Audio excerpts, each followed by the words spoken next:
Welcome to the League of Legends Champion Spotlight, featuring Fiora, the Grand Duelist. Fiora is a melee fighter, duelist, and carry, adept at navigating through combat, dealing with counterattacks from her foes, and dealing tons of damage to specific targets. A properly played Fiora will dominate opponents with almost no chance for escape. Fiora's passive is Duelist. Whenever Fiora deals physical damage to an enemy, she will begin regenerating extra health for a few seconds. If she damages an enemy champion, this effect will actually stack upon itself up to a cap. Lunge causes Fiora to dash to target enemy, damaging it on arrival. Lunge can be used a second time to dash again to the same or a different enemy before going on cooldown. Lunge's primary purpose is to close the distance to enemy targets, so take 1 point early, but it doesn't need to be maxed until level 18. Riposte passively grants Fiora bonus attack damage, empowering her physical abilities and basic attacks.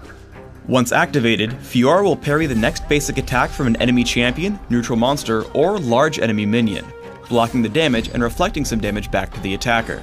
The passive damage and active blocking make Riposte a must-have at level 1 for jungling, while maxing it by level 13 gives you great fighting power. Burst of Speed grants Fiora significantly increased attack speed for a short time. While this buff is active, Lunge and basic attacks grant Fiora an additional movement speed buff that stacks up to a cap. Additionally, kills and assists lower Burst of Speed's cooldown. Due to the amazing speed bonuses, Burst of Speed is Fiora's most effective form of damage increase, so max it by level 9.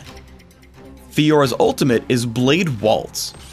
After targeting an enemy champion, Fiora dashes around, striking all nearby enemy champions at random. She can hit the same target multiple times, but repeat attacks deal reduced damage.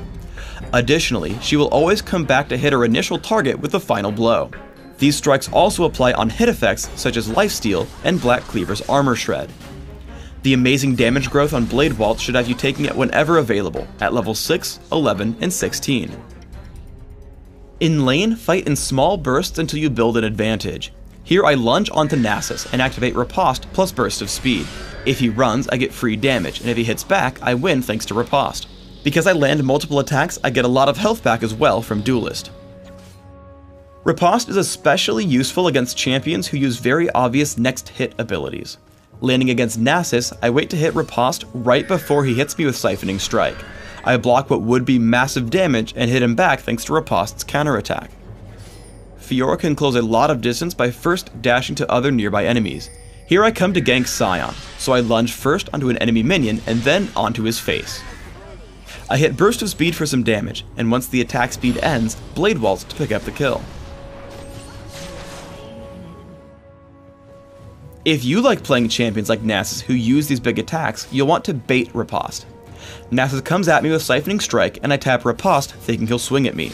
Instead, he just backs off, waits a second, and then smacks me for tons of damage. When fighting against Fiora, pay special attention to Burst of Speed, as it's her primary steroid ability. Right as I activate Burst of Speed, Sion tags me with Cryptic Gaze.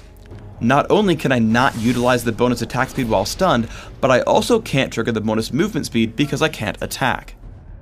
Be careful when choosing the first target for Blade Waltz. Fiora will return to strike your initial target with its final hit, and good players can use this against you. Here I make the mistake of targeting Jarvan near his turret.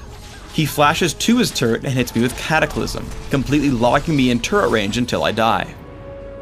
Because Blade Waltz benefits from Lifesteal, you should wait to use it until you've taken some damage. As we get into a team fight, I open with Lunge and get onto Ashe with Burst of Speed and Riposte. Once I get low, I target her with Blade Waltz. It takes me out of combat so I stop taking damage, heal a lot of it back, and then continue fighting with a new, much larger health pool. For runes, your focus should be on dealing as much physical damage as possible, while also being able to survive in battles. Because of this, I recommend armor penetration marks, flat armor seals, magic resist per level glyphs, and flat attack damage quintessences. Masteries should serve the same end. Deal as much damage as possible, but make sure you can survive melee fighting. I recommend 2190 masteries, taking all the standard physical damage increases in offense, plus bonus armor and health in defense. For summoner spells, take Smite if jungling, and consider summoner spells such as Ignite, Exhaust, Ghost, and Flash. In Classic, your item goal should be to gain as much damage as possible while also picking up some lifesteal. Open with a Vampiric Scepter when jungling, or otherwise, grab Cloth Armor and 5 health potions. Take a Wriggle's Lantern and Berserker's Greaves as quickly as possible. The major items to take here are Bloodthirster, Infinity Edge, Yomu's Ghostblade, Last Whisper, and finally a Frozen Mallet. In Dominion, you want an almost identical build.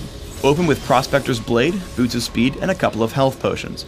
Then, rush for Berserker's Greaves and Sanguine Blade. Add Infinity Edge, Last Whisper, and Phantom Dancer. If you need more durability, consider Frozen Mallet, Odin's Veil, or Guardian Angel. Thanks for tuning in to the Fiora Champion Spotlight. Please subscribe to the Riot Games YouTube channel above, and don't forget to thumbs us up just below the video.